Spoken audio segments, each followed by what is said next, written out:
C'est l'attraction du concours, la présentation des plus belles bêtes.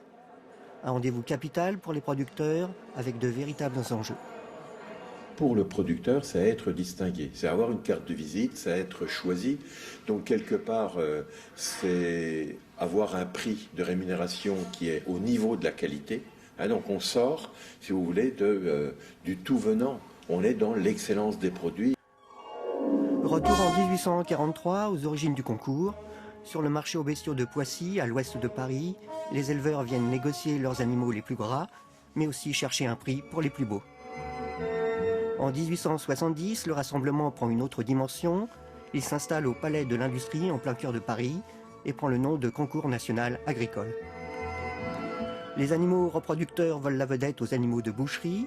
Les produits du terroir font leur apparition. En 1964, le Salon international de l'agriculture est inauguré porte de Versailles. En toute logique, il accueille le concours. Les jurys, composés de professionnels et de consommateurs avisés, examinent les bêtes, goûtent les fromages et testent les vins. Monsieur, il est bon ce Bourgogne? Excellent. C'est un vin qui a de l'avenir. Vous en dégustez depuis combien de temps maintenant?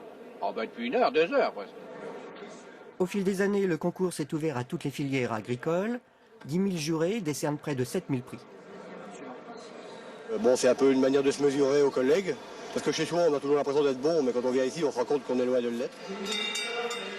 Ça représente beaucoup de choses. C'est je vous dis, le fruit d'un travail de plusieurs années, de mon père, de moi, des journées passées entières à s'occuper des animaux.